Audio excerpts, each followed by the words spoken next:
미국의 강철왕 앤드류 카네기라는 사람이 있어요. 근데 원래 그 사람은 영국의 스코틀랜드 지역에서 살았습니다. 그런데 아무리 열심히 살아도 너무 가난해서 먹고 살기가 힘든 거예요.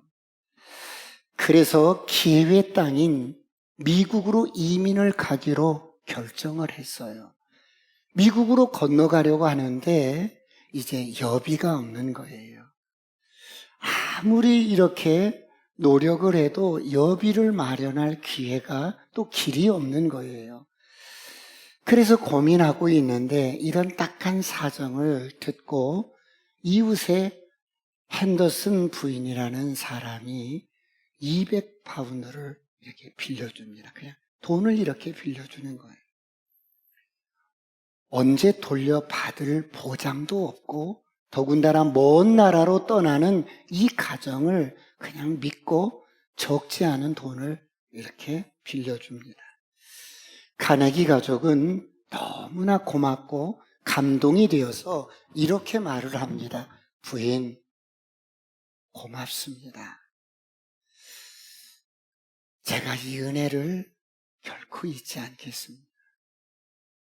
꼭 갚겠습니다. 그리고 미국으로 떠났어요. 미국에 도착한 그들은 열심히 일을 했습니다. 어떤 일이 있을지라도 하루에 50센트씩은 빚을 갚기 위해서 꼬박꼬박 저축을 했어요. 마침내 그 돈이 빚을 갚을 만큼 되었을 때 그는 영국으로 송금을 해줬어요. 야, 이제는 빚을 갚았다. 그래서 가족들이 서로가 부둥켜 안고 감격하며 눈물 흘리며 기뻐하고 감사하면서 감격했어요. 그런데 어느 정도 이제 분위기가 이렇게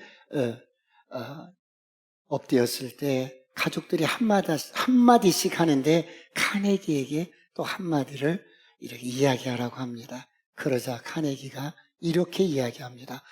오늘 우리는 빚을 다 갚았습니다. 그러나 은혜는 결코 잊지 말아야 합니다. 빌린 돈은 갚을 수 있어도 받은 은혜는 잊어서는 안 됩니다.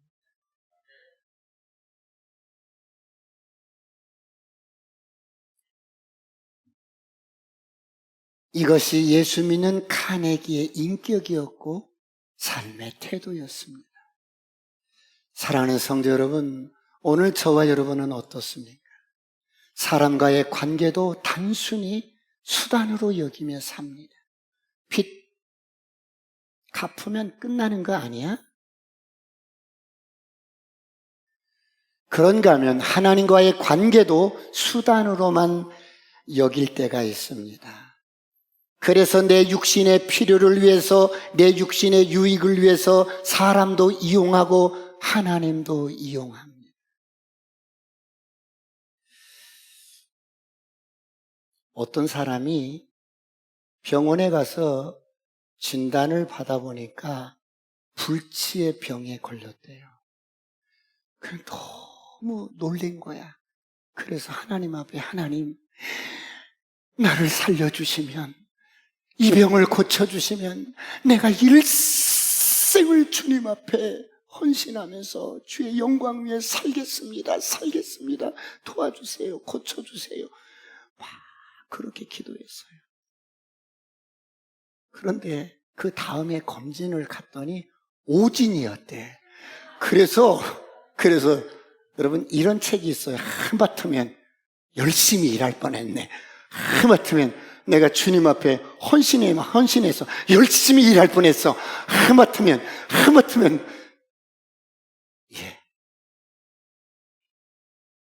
사랑하는 성도 여러분, 사람은 태도가 중요해요. 할렐루야.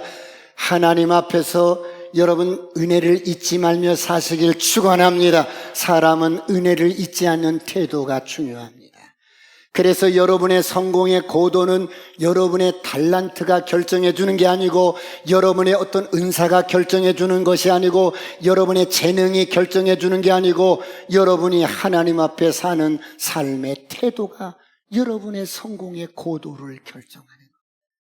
이런 은혜가 있기를 축원합니다. 축원합니다. 그러므로 빌립보서 2장 5절은 이렇게 말씀합니다. 다 같이 합독합니다. 시작. 너희 안에 이 마음을 품으라. 곧 그리스도 예수의 마음이니 너희 안에 이 마음을 품으라, 이 마음을 품으라, 이 마음을 품으라. attitude, 태도라는 거예요. 곧 예수의 마음을 품고 살으라는 거예요. 이런 은혜가 있기를 축원합니다. 그렇다면 예수의 마음은 어떤 마음인데요? 헤세드. 헤세드라는 말은 하나님의 사랑과 하나님의 자비와 인간을 향한 하나님의 긍휼의 마음을 헤세드라고. 오늘 이런 은혜가 풀어지기를 축원합니다. 축원합니다. 사랑하는 성도 여러분, 우리는 지난 시간에 그 부서져 버린 한 가정, 여러분 인생의 흉년 앞에 그 흉년을 피하기 위해서, 잘 먹고 잘 살기 위해서 이웃나라 모압 지방으로 이민을 갔었는데, 그곳에서 완전히 꿈이 부서져 버립니다. 가정이 부서져 버립니다. 기둥같이 믿고 살았던 남편이 꺾어져 버립니다. 그런가 하면 금쪽 같은 두 아들이 하루아침에 죽어버립니다. 아무 소망이 없어요. 이런 정신적인 충격을 받고 보니까 나오미가 실성한 거야. 그리고 두문불출을 하고 우울증에 빠졌어. 그런데 퍼뜩 잊고 살았던 하나님, 그 하나님을 기억해내고, 그래, 돌아가야지. 고향으로 돌아가야지. 그리고 보따리를 가슴에 품고 고향으로 돌아오는데 두 며느리가 따라붙었어. 그래서 어이 가. 이에미를 따라오면 소망이 없어. 어이 가. 너희들은 아직 젊잖아. 가서 다른 남자 만나서 행복하게 인생을 살아. 어이 가. 그러자 둘째 며느리 룻이 어머니를 붙쫓아서 어머니 고국인 베들레헴으로 돌아왔어요. 사랑하는 성도 여러분, 고향으로 돌아오면 무슨 큰 일이 있습니까? 뭐가 일어요? 여러분 그냥 돈이 다발로 떨어지고 그렇게 되어집니까? 그러지 않잖아요. 사람이 어디를 가든 현실적으로 먹고 사는 의식주 문제가 항상 우리 앞에 있잖아요. 그래서 이 전능자의 날개 아래로 부서진, 꺾어진 날개를 가지고 이 두 여인이 돌아왔어요. 그런데 하나님이 그 가정에 어떻게 은혜를 베푸셔요? 첫째로, 둘째로, 셋째로 말씀드렸는데 사람을 통해서 베풀어주는 거예요. 보이지 않는 하나님이 보이는 사람을 통해서 당신의 은혜를 베풀어줍니다. 모든 것을 잃어버렸어요. 이제 여러분 아무것도 가진 게 없어요. 죽은 남편, 죽은 자식이 살아 돌아올 수 없어요. 이게 현실이에요.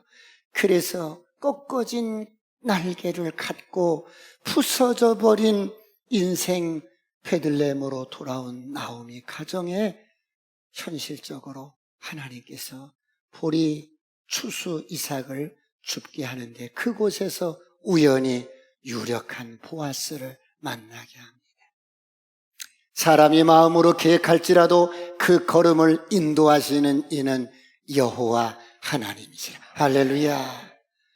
두 번째, 어떻게 은혜가 베풀어져요? 부모를 공경하고 사랑하고 지극히 섬기는 자식에게 은혜가 베풀어집니다.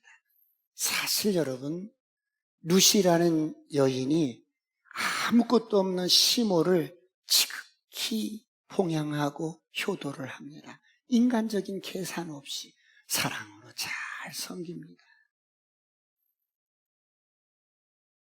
그런데 아무도 모를 줄 알았어요.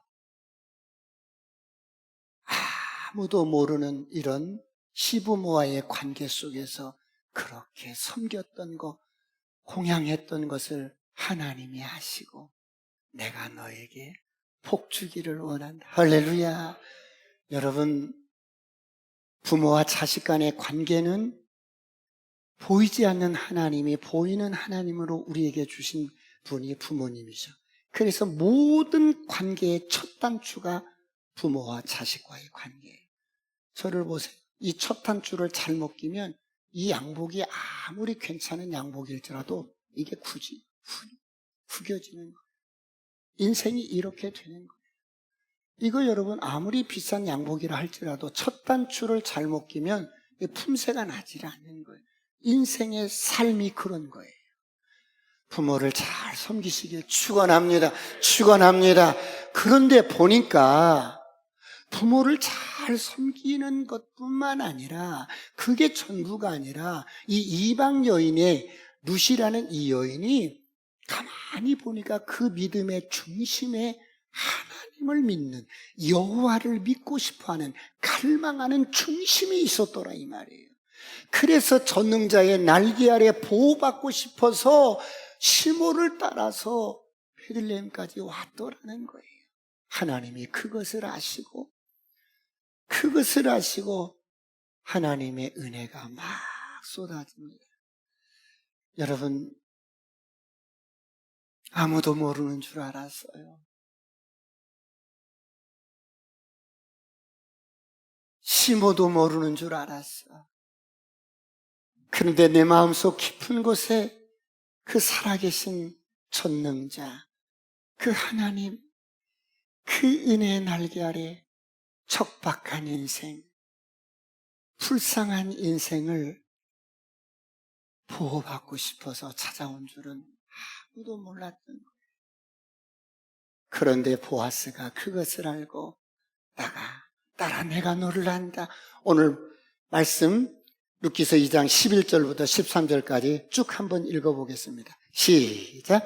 보아스가 그에게 대답하여 이르되 내 남편이 죽은으로 내가 시어머니에게 행한 모든 것과 내 부모와 고국을 떠나 전에 알지 못하던 백성에게로 온 일이 내게 분명히 알려졌느니라.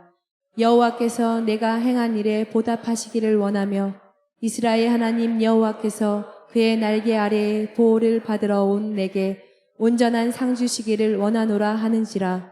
룻이 이르되 내 주여 내가 당신께 은혜 입기를 원하나이다. 나는 당신의 하녀 중에 하나와도 같지 못하오나 당신이 이 하녀를 위로하시고 마음을 기쁘게 하는 말씀을 하셨나이다 하니라. 딸아, 내가 너를 알아. 네가 시모를 사랑해서 섬기고 극진히 봉양한 거 내가 안다. 그리고 그것이 전부가 아니었구나. 꺾어진 날개를 하고 부서진 인생, 전능자의 그늘 아래 보호받고 싶어서 온 거 내가 알아. 그런 너에게 여호와께서 온전한 상을 주시기를 원한다. 룻은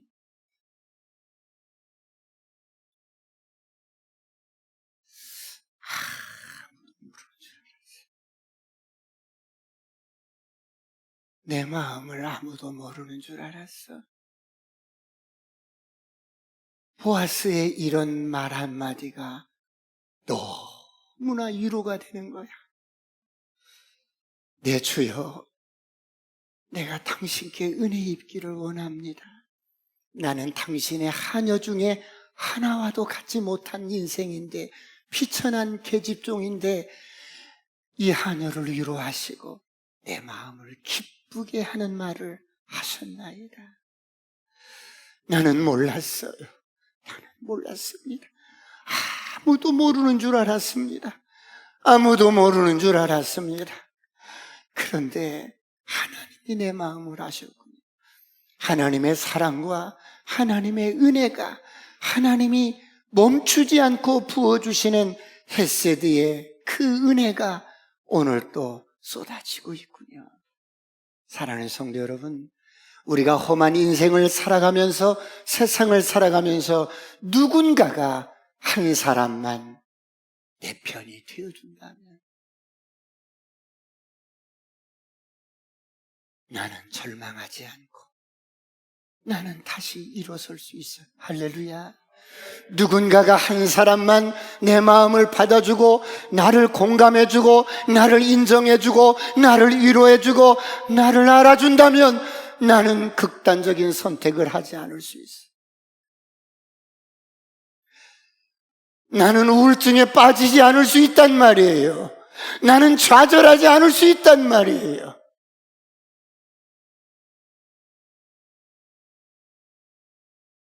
이번에 서초 초이학교에서 목숨을 끊은 젊은 교사를 볼 때 가슴이 아픈 거예요. 누군가가 이 교사의 마음 한 사람만 알아주고 받아주었더라니.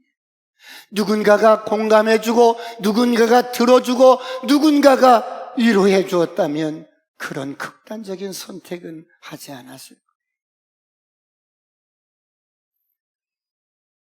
현대인들은 마음이 둘 곳이 없어서 방황을 해요. 좋은 아파트가 없어서 방황하는 게 아니라 서로가 바쁘다는 이유 때문에 마음을 나누지 못하는 거예요. 그래서 늘 메마른 심령으로 방황하며 사는 거예요. 오늘 마음을 나누고 마음을 위로해주는 위로자가 되시길 축원합니다.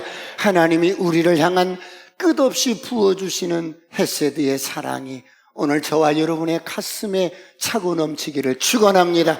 그렇다면 하나님의 인애와 호의는 어떻게 또 베풀어져요? 첫 번째, 음식을 나누고 음식을 베풀고 상대방을 배려해 줄 때 하나님의 인애와 호의가 쏟아집니다. 여러분, 한참 보리를 베든 별을 베든 한참 이렇게 벨 때 그전에는 시계가 이렇게 없잖아요. 그래서 집에서 이렇게 점심거리, 먹거리나 새창거리, 먹거리를 가지고 나와야 때가 됐나 보다. 보세요. 식사해야 해요. 밥 먹고 일하세요. 이렇게 하면 일손을 놓고 이제 논두렁이나 밭두렁에 나와서 이제 식사를 이렇게 해요. 목목 이렇게 챙겨주고 막 이렇게 해요. 그런데 여기 보아스라는 사람을 보세요. 이 사람이 어떤 사람이에요? 많은 일꾼도 있고 유력한 자예요. 그런 데서 함께 밥도 먹지 않을 사람일 수 있어요. 그런데 보세요. 어떻게 하나님의 헤세드, 하나님의 인애와 하나님의 긍휼과 하나님의 은혜가 쏟아지냐면 14절을 다 같이 보겠습니다. 14절 다 같이 시작. 식사할 때에 보아스가 룻에게 이르되 이리로 와서 떡을 먹으며 내 떡 조각을 초에 찍으라 하므로 룻이 곡식 빼는 자 곁에 앉으니 그가 볶은 곡식을 주매 룻이 배불리 먹고 남았더라. 일꾼들을 이렇게 밥을 차려주는데 사실 이삭 죽게 하는 사람들은 일꾼이 아니에요. 그럼에도 불구하고 이리 와서 함께 먹자고 초대를 하고 떡이나 볶은 곡식을 이렇게 묵묵히 이렇게 주었어요. 그런데 떡을 들었는데 이거 여러분 그냥 먹으면 잘 넘어가지 않을 수 있으니까 소스에 찍어서 먹으라고 보아스가 친히 배려를 해주고 그럽니다. 그런데 배고픈 김에 내 몫으로 준 것을 한두 개를 그냥 이렇게 먹었는데 한 입을 베어 물었어. 그런데 갑자기 집에 있는 시모가 생각이 나는 거예요. 늘 눈물로 살고 아무리 후회해도 돌이킬 수 없는 현실. 하나님, 내가 미쳤지요. 내가 미쳤지요. 내가 하나님을 멀리하고 살다니요. 내가 하나님을 잊고 살다니요. 내가 미쳤어요. 그리고 울고 또 좋고 그러다가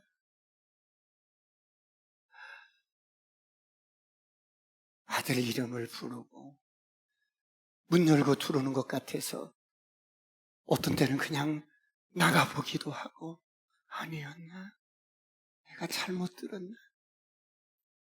이러는 시어머니를 집에 두고 보리 이삭 주스로 나온 이 누세개는 시어머니가 생각나는 거예요.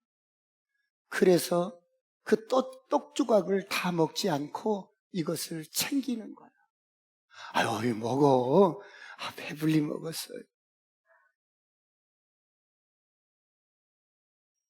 여러분,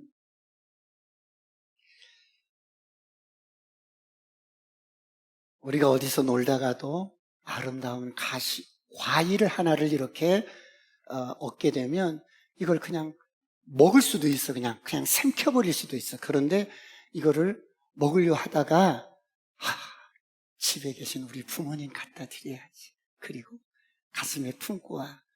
엄마, 아빠, 이거 어디서 났는데? 너 먹지 그랬어. 아유, 나 먹었어. 아이고, 우리 아들. 네가 이렇게 부모를 생각하는구나. 여러분, 자식을 키워도 부모를 기쁘시게 하는 자식이 있어요. 할렐루야. 이런 은혜가 있기를 축원합니다. 축원합니다. 부모의 가슴에 기쁨을 주는 자식이 있는 거예요.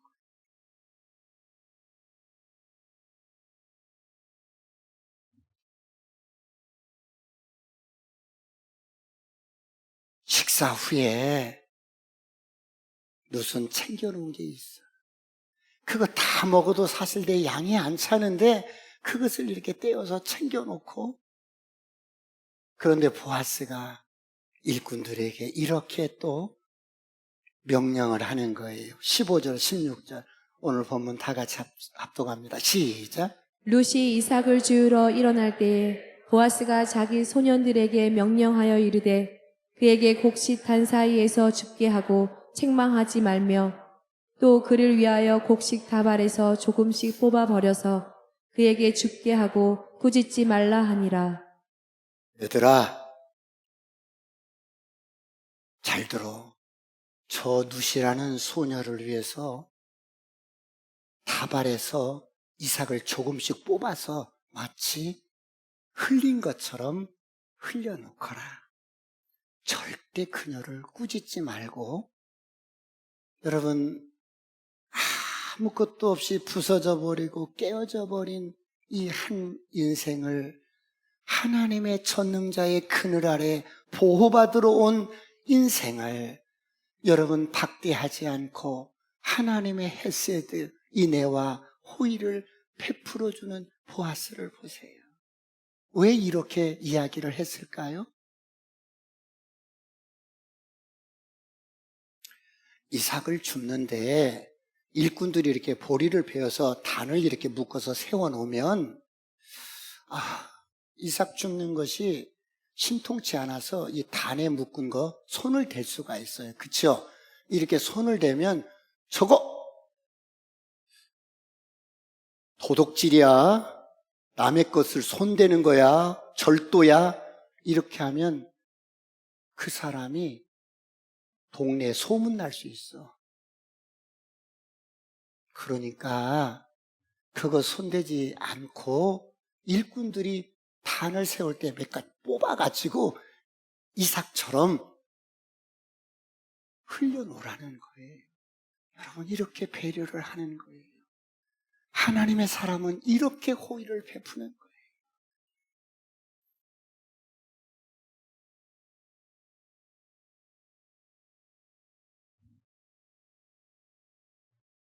목사님, 그게 무슨 은혜고 호의고 하나님의 인애고 은혜예요? 아니, 뜨겁게 땡볕에 나가서 힘들게 이삭 죽기 하는 게 무슨 호의예요. 나는 그냥 집안에 있는데 하나님의 은혜라면 쌀가마니를 누가 들고 와서 턱 내려다 주고 보리가마니를 들고 와서 턱 내려다 주고 그게 은혜지. 아니, 이삭을 줍는데 신통치 않으니까 얘들아 그거 좀 단에서 좀 뽑아가지고 이삭처럼 흘려놔. 그러면 이 누시라는 여인이 막 이렇게 죽을 거야. 그게 무슨 호의냐고 그렇게 이야기할 수 있지만 그렇지 않아요. 하나님께서는 연약한 사람들, 춥고 배고픈 사람들을 위해서 구제하는 방법을 성경에 명령을 해놨어. 신명기 24장 19절로 22절까지. 다 같이 시작. 내가 밭에서 곡식을 벨 때에 그 한 묻을 밭에 잊어버렸거든. 다시 가서 가져오지 말고 나그네와 고아와 가부를 위하여 남겨두라. 그리하면 내 하나님 여호와께서 내 손으로 하는 모든 일에 복을 내리시리라. 내가 내 감람나무를 떤 후에 그 가지를 다시 살피지 말고 그 남은 것은 객과 고아와 가부를 위하여 남겨두며 내가 내 포도원의 포도를 딴 후에 그 남은 것을 다시 따지 말고 객과 고아와 가부를 위하여 남겨두라. 너는 애굽 땅에서 종 되었던 것을 기억하라. 이러므로 내가 내게 이 일을 행하라 명령하노라. 내가 밭에서 곡식을 벨 때 그 한 뭇 혹시라도 놓고 왔거든, 잊어버리고 왔거든, 다시 가져오지 말고 나그네와 고아와 가부를 위해서 남겨둬라. 그리하면 내 하나님 여호와께서 내 손으로 하는 모든 일에 복을 내리시. 객과 고아와 가부는 늘 하나님 가슴 속에 들어있는 사람. 부모가 자식을 키우다 보면 잘 나가는 자식보다도 늘 부족한 자식, 연약한 자식에 늘 가슴에 들어있는 것. 하나님도 그러십니다. 왜? 너는 애굽 땅 종되었던 것을 기억하라. 우리가 애굽에서 종살이 하면서 비참하게 살았던 그때 하나님의 은혜로 구원받은 은혜를 기억하라.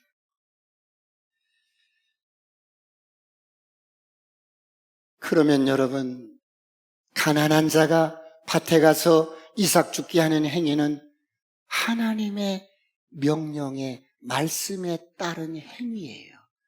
그러므로 이것이 하나님께서 가난한 사람들에게 베푸시는 인애요, 호의요, 은혜인데 하나님의 은혜를 구하는 행위예요. 그렇다면 왜 하나님이 이렇게 명령하시고 말씀하셨을까요? 하나님이 우리를 너무 잘 아셔. 왜? 사람은 불로소득하면 타락을 하게 돼요. 가난한 사람이 아무런 노력도 없이 계속해서 불쌍히 여겨서 불로소득할 수 있도록 쌀짝으로 보리짝으로 계속해서 주면 처음에 한두 번은 고마워하고 감사해요. 그런데 이게 나중에는 당연한 것이 되고 그것이 또 권리가 되면서 나를 죽이게 돼요. 왜 안 주는 거야? 뭐야? 왜 안 주는 거야? 막 불평하고. 더 나가서 여러분, 불로소득을 하다 보면 우리의 마음속에 사행 심리가 생겨요. 점점점 내가 망가지는 거예요. 자, 전도를 하다 이렇게 돌아다니다 보면 기초생활 수급자 그런 가정도 가요. 안 만나는 사람이 어디 있겠어요. 그런데 이 불로소득하는 사람들의 다는 그러지 않지만 이래요. 목사님, 저거 정부에서 나온 거거든요. 동사무소에서 가져온 건데요. 저거 가져가세요. 왜요? 저거 맛없어요. 왜 저런 것을, 맛없는 것을 주는지 몰라. 그리고 어디서 김치를 이렇게 담아다 주면 이번 김치는 맛이 없어. 그래서 못 먹겠어. 가져가세요. 내가 그런 쓰레기 치우는 사람인 줄 알고 나한테 자꾸 이렇게 부탁을 해. 무엇을 말씀드리냐면 여러분, 감사가 없는 거예요. 내가 노력하지 않으니까 귀한 줄을 모른단 말이에요. 그래서 하나님이 네가 정말 춥고 배고프면 최소한에 이렇게 보리 이삭 주스로 나오라는 거예요. 그럴 때 하나님은 긍휼을 베푸시고 은혜를 베푸셔서 도와주신다. 이런 은혜가 있기를 축원합니다. 축원합니다. 저를 향해 선포합니다. 아싸, 꿈 같은 일이 일어납니다. 하나님의 날개 아래로, 전능자의 날개 아래로 보호받고 싶어서 찾아왔는데 내 마음 같아서는 그냥 집도 하나 장만해주고 싶고 그냥 막 쌀도 짝으로 갖다 주고 싶은데 그러면 그 사람이 죽는 거야. 스스로 자활을 못하는 거야. 스스로 일어나지를 못하는 거야. 왜? 일하지 않아도 언제든지 얼마든지 먹고 놀고 띵까띵까 하면서 살아.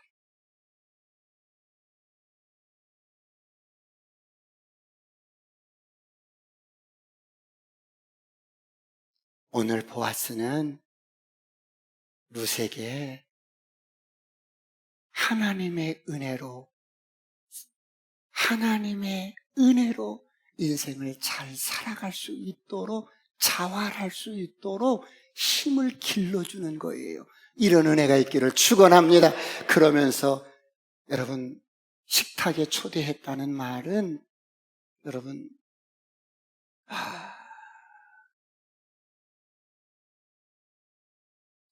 교제를 함께 소통하고 함께 은혜를 나누는 그런 자리인데요. 여러분, 우리가 하루에 아침 먹고 점심 먹고 저녁 먹을 때 기도하는 것 또한 우리 식탁에는 우리만 모여서 먹는 게 아니라 주님이 우리 식탁에 함께 하셔요. 할렐루야. 그래서 이 식탁에 지금 룻을 초대한 것은 바로 영적으로는 이런 의미가 있는 거예요.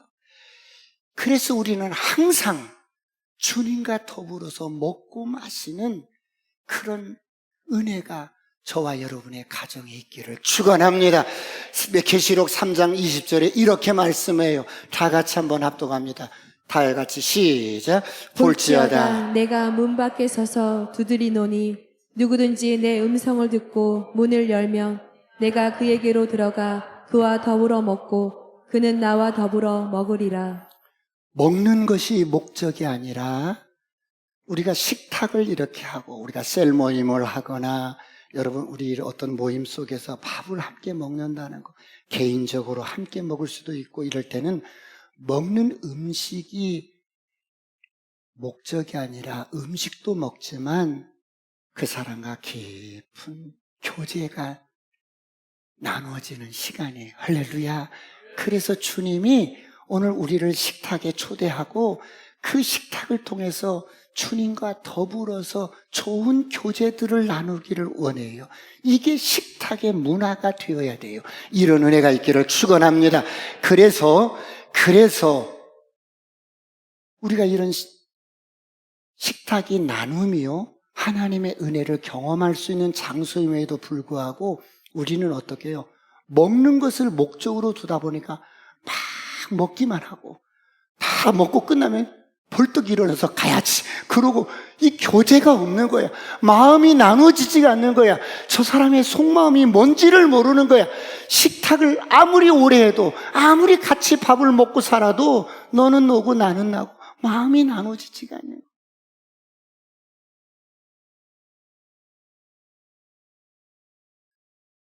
밥 천천히 드세요.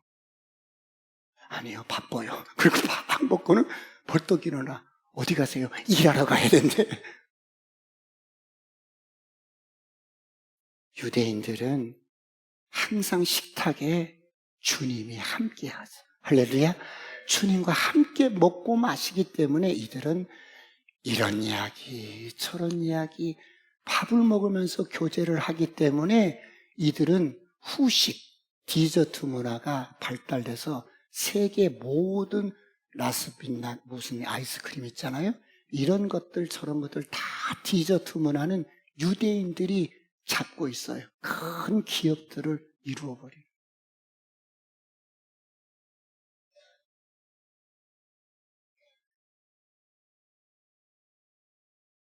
늘 식탁을 대할 때 우리 주님도 함께 우리 가정의 식탁에 함께 하셔서 가족끼리 마음도 나누고 이런 이야기 저런 이야기도 나누면서 죽을 때까지 빨리 먹고 빨리 일하고 빨리 먹고 빨리 일하고 이런 패턴에서 벗어나서 주님과 함께 누리는 식탁이 되시길 축원합니다. 두 번째, 하나님의 인애와 호의가 어떻게 쏟아져요? 두 번째, 하나님의 마음을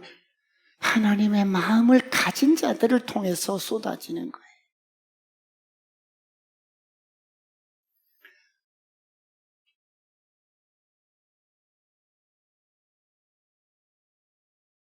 사람의 마음 속에 무엇이 담겼느냐가 그 사람이에요. 여러분의 마음 속에는 무엇을 담고 사세요? 목사님, 전 돈밖에 몰라요. 돈만 담겨 있어요.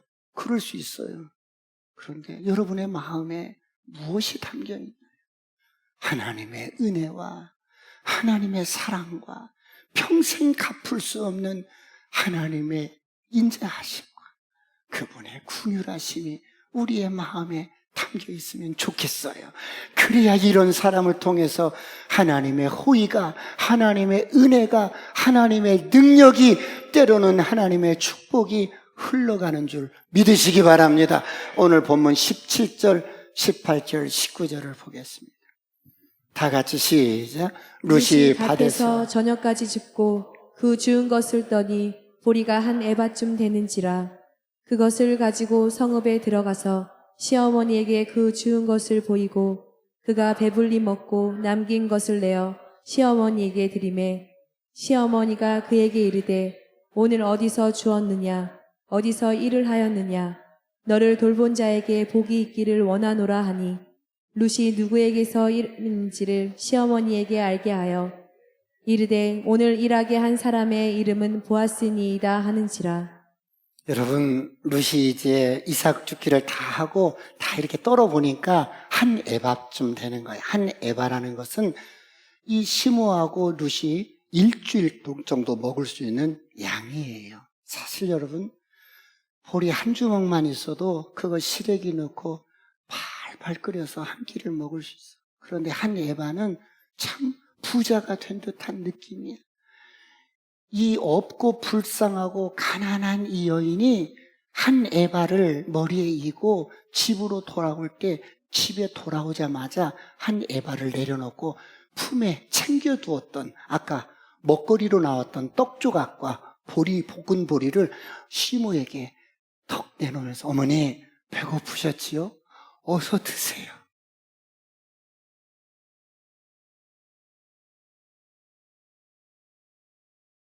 아가, 이게 어디서 났어? 너 먹지 그랬어. 아이고, 너 먹지. 어머니, 저 배불리 먹었어요. 저 배불리 먹었어요. 이거 어머니 몫이에요. 그리고 주야.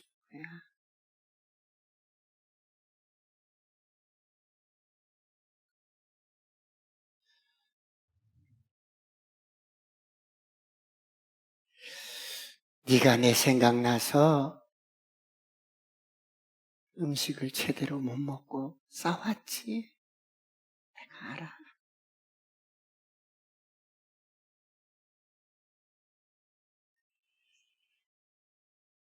다음부터 그러지 말어. 언니 전 괜찮아요. 전 배불리 먹었거든요. 여러분, 이 나오미가 떡 조각을 받아들고 감격해서 끄어 웃는 거야. 나오미에게 필요한 것은 다른 것이 아니었어요. 나오미에게 필요한 것은 하나님의 은혜였고 하나님의 헤세드 인애였습니다. 이것을 룻을 통해서 경험하는 거예요. 오늘 이런 은혜가 있기를 축원합니다.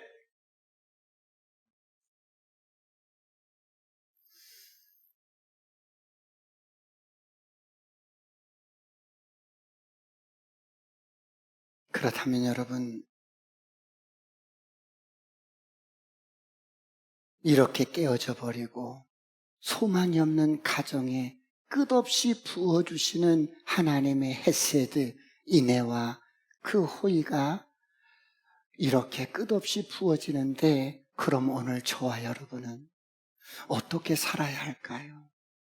어떻게 살아야만이 이 하나님의 은혜를 우리가 조금이나마 이렇게 갚으면서 살아갈 수가 있을까요? 마지막 세 번째, 하나님의 인애와 호의를 멈추지 마십시오.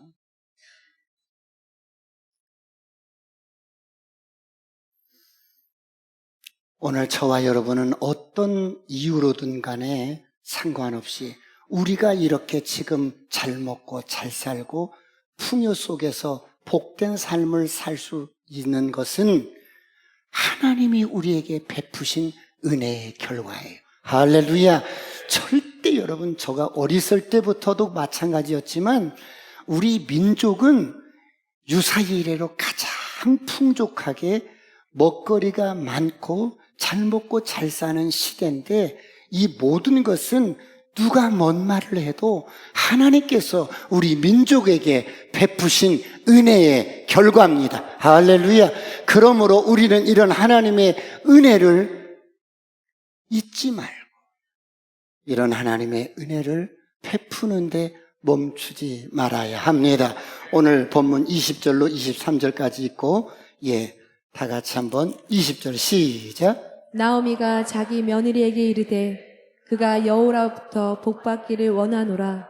그가 살아있는 자와 죽은 자에게 은혜 베풀기를 그치지 아니하노다 하고, 나오미가 또 그에게 이르되 그 사람은 우리와 가까우니 우리 기업을 물을 자 중에 하나니라 하니라. 모압 여인 룻이 이르되 그가 내게 또 이르기를 내 추수를 다 마치기까지 너는 내 소년들에게 가까이 있으라 하더이다 하니, 나오미가 며느리 룻에게 이르되 내 딸아, 너는 그의 소녀들과 함께 나가고 다른 밭에서 사람을 만나지 아니하는 것이 좋으니라 하는지라. 이에 룻이 보아스의 소녀들에게 가까이 있어서 보리 추수와 밀 추수를 마치기까지 이삭을 주우며 그의 시어머니와 함께 거주하니라. 오만이 오늘 이렇게 다녀왔어요. 그랬더니, 그래? 너에게 이렇게 은혜를 베푼 자가 누구야? 보아스라는 사람이었어요. 그래? 여호와께서 그 사람에게 복을 주기를 원한다. 그 보아스는 우리 가문에 이렇게 기업 물을 자인데, 그가 살아있는 자와 죽은 자에게 은혜 베풀기를 그치지 아니하도다. 그는 우리의 기업 물을 자야. 어떻게 여러분, 보아스가 이미 죽어버린 남편과 두 아들에게 은혜를 베풀고 살아있는 우리에게 은혜를 베풀 기업 물을 자가 되겠어요? 여러분, 후사 없이 죽은 자는 어쨌거나 후사가 없이 죽으면 저주받은 가정이잖아요. 후사를 이어야 되는데 후사가 없어서 가문이 끊어지잖아요. 그런데 기업 물을 자가 그 가정에 죽은 자를 대신해서 아들을 낳아주면 죽은 자에게도 은혜를 베푸는 것이고 살아있는 우리에게도 은혜를 베푸는 자라. 그렇게 이야기하면서 나오미가 어때요? 우울증이 떠나가는 거야. 그리고 소망이 생기는 거야. 이제 다시 어때요? 삶의 의미가 생기는 거야. 알아. 그 보아스라는 자는 우리 가문의 기업 물을 자야. 여러분, 이렇게 깨어져 버리고 망가져 버리고 부서져 버린 인생에 한 유력한 사람을 만나서 소망이 생기고 다시 꿈을 꿀 수 있고 다시 회복할 수 있다면 오늘 저와 여러분의 진정한 여러분 유력자요 구속자는 누구이겠어요? 저와 여러분의 모든 죄와 저주를 여러분 십자가에서 담당하시고 우리의 죽음 문제를 해결하신 죽고 부활하신 예수 그리스도입니다. 할렐루야. 그분이 우리의 인생을 책임져 주시고 우리를 다시 한번 이렇게 세워주셔서 영원한 꿈을 꾸게 하고 비전을 갖게 합니다. 그러므로 우리는 예수 그리스도 그분에게 하나님의 은혜에 깊이 빚진 자가 되어서 이 은혜를 갚을 수가 없어요. 평생 갚아도 갚을 수 없는 은혜의 빚진 자가 되었어요. 그분은 오늘 우리에게 그 은혜를 여러분 받고 살아가는 저와 여러분에게 계속해서 하나님께서 베풀어 주신 인애와 호의를 멈추지 않고 우리를 통해서 흘러가기를 원해요. 그렇다면 오늘 우리가 어떻게 살아야 할까요? 하나님 나라를 향해 가는 여정, 우리가 인생을 살아가는 여정, 누구든지 혼자는 살아가기가 어려워요. 완주할 수가 없어요. 하나님이 함께 걸어갈 수 있도록 우리에게 믿음의 공동체를 주셨어. 교회를 주시고, 그래서 나도 도움받고 더 나아가서 예수 그리스도의 이름으로 누군가를 돕고 그들을 위해서 격려하고 세워주고 여러분 손잡아주고 그래서 믿음의 순례길을 잘 갈 수 있도록 우리에게 형제 자매를 주셨어요. 그래서 우리가 형제 자매를 돕고 섬기는 것을 하나님은 그 상을 결단코 잊지 않고 보상해 주시는데, 그렇다면 하나님의 이 은혜와 호의는 어떻게 흘러가야 돼요? 마태복음 25장 40절 45절을 보겠습니다. 다 같이 합독합니다. 시작.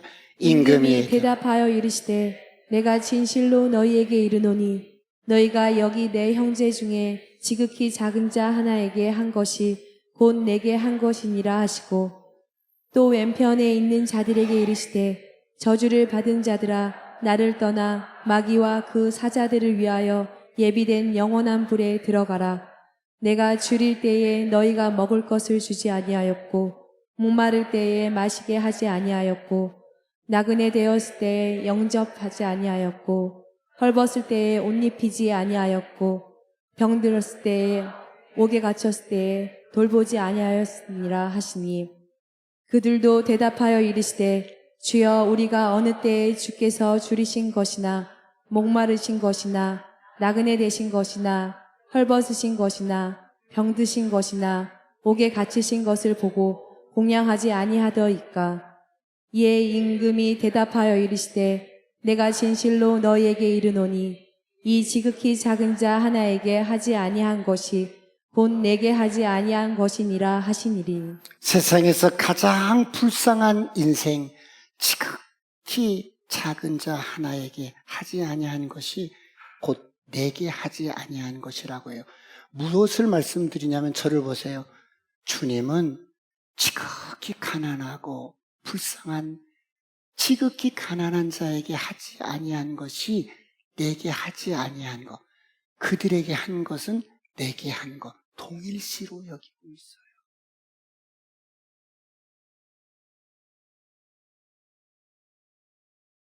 그래서 불쌍한 이웃에 대한 관심과 사랑은 우리의 하나님을 사랑하는 우리의 사랑을 보여줄 수 있는 시금석과 같이.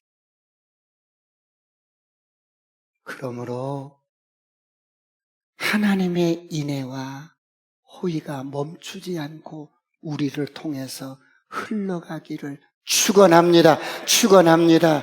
여러분, 다 깨져버리고 망가져버린 나오미의 가정, 그 가정에 불쌍하게 사는 시므와 그 며느리, 이 두 여인에게 하나님의 인애가, 하나님의 호의가 멈추지 않고 쏟아지는데 하나님의 모든 관심은 이렇게 가난하고 병들고 불쌍하고 고아와 가부에게 집중되어 있어요. 그러면 잠언서 19장 7절을 보겠습니다. 19장 17절 다 같이 시작. 가난한 자를 불쌍히 여기는 것은 여호와께 구워드리는 것이니 그의 선행을 그에게 갚아주시리라. 가난한 자를 불쌍히 여겨서 호의를 베풀고 내 손을 펴서 작은 것이지만 섬기고 돕는 것은 하나님께 구워주는 거예요. 하나님께 구워주는 거예요.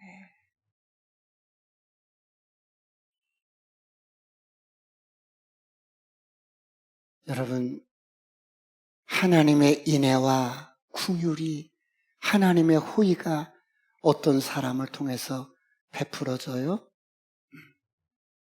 이렇게 저와 여러분을 통해서 흘러가기를 원하는데, 가난한 자를 돕고 안 돕는 것은 우리의 선택이에요. 그런데 중요한 것은 무엇인 줄 아세요? 우리 안에, 너희 안에 이 마음, 하나님의 긍휼한 마음, 인애하신 하나님의 마음, 그리고 하나님의 은혜와 호의가 우리 마음 안에 있으면 이것이 멈추지 않고 흘러갈 수 있기를 축원합니다. 그러면 가난이 뭐예요, 목사님? 세상에서 가장 가난한 사람이 무엇인 줄 아세요? 단순히 가난은 무엇이 없는 상태가 가난한 게 아니라 하나님의 형상으로 지음받은 사람이 가난 때문에 무시당하고, 가난 때문에 짓밟히고, 가난 때문에 멸시당하고, 가난 때문에 힘겨워하고, 그래서 마땅히 인간답게 살고 꿈을 갖고 살고 희망을 갖고 살아야 할 인생이 가난 때문에 이런 것을 갖지 못하는 사람을 가난한 사람이라.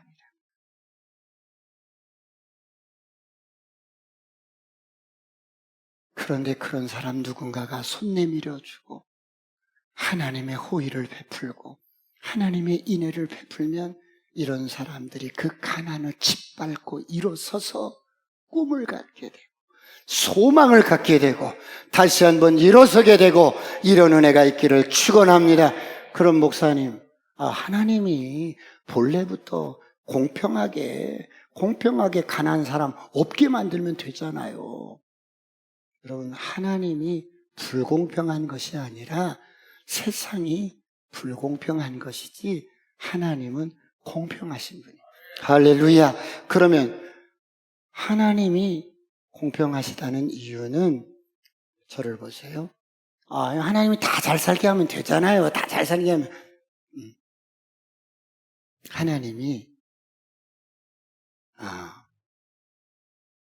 빵을 이렇게 3개를 만들었어요. 그런데 여기 이분하고 이렇게 3사람에게 빵을 하나씩을 주면 되는데, 그러면 사람들은 공평한 거야. 어차피 하나님이 하나씩 주면 공평하잖아. 그런데 그게 아니라 하나님의 빵을 3개를 만들어서 이 사람에게 준 거야. 이 사람은 돈 벌 능력이 탁월한 거야. 이 사람은 다른 능력이 있어. 이 사람은 다른 능력이 있어. 이 사람은 돈 벌 능력이 탁월해. 그래서 이 사람한테 빵 3개를 준 이유는 하나씩 나눠주라고 준 거거든요. 근데 이 사람이 딱 3개를 갖더니 넘보지 마. 이거 내 거야. 내 거야.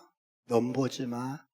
나 하나를 먹어도 배가 터지겠는데 3개를 그냥 막 내 거라고. 좀 더 내 거야. 그게 사람들이 이런다는 거예요. 그래서 하나님마저도 불공평하신 분이라고 우리가 말을 해요. 하나님은 그러신 분이 아니에요. 우리가 처음에 은혜를 받을 때는 얼마나 감사해서 뭐 하나 두 개만 있으면 하나 나가고 하나 옆 사람 주고 그랬었잖아요. 할렐루야. 그렇게 살았잖아요. 할렐루야. 그렇게 살았는데 어느 날 갑자기 정신 차리고 보니까 아까운 거야. 그래서 자꾸 쥐는 거야. 우리 마음속에 하나님의 인애와 그 긍휼과 그 호의가 여러분 그냥 사라져버려요. 다시 한번 회복하시길 축원합니다. 가난한 사람은 항상 너희 곁에 있어. 무슨 말이에요? 가난한 사람 도우면서 하나님을 경험하고 하나님의 마음을, 하나님의 눈물을, 하나님의 사랑을 내가 회복하는 거예요. 그래서 가난한 사람을 돕는 것은 내가 수혜를 받는 거예요. 내가 잃어버린 하나님의 마음을 회복하고 은혜를 회복할 수 있어서 내가 더 큰 수혜자가 되는 거예요. 이런 은혜가 있기를 축원합니다. 오늘 주님의 말씀이에요. 지극히 작은 자에게 한 것이 내게 한 거야. 기도하겠습니다.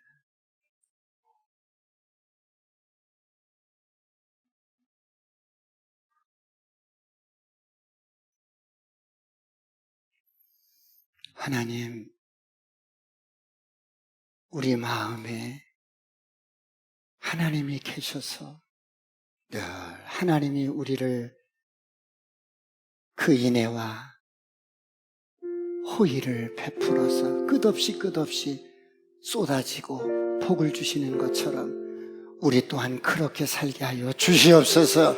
우리 마음에 하나님 우리 마음이 세상의 다른 것으로 강팍해지지 않게 하시고 하나님 주께서 우리에게 베푸신 은혜 평생 갚아도 갚을 수 없는 은혜로 살게 하여 주시옵소서.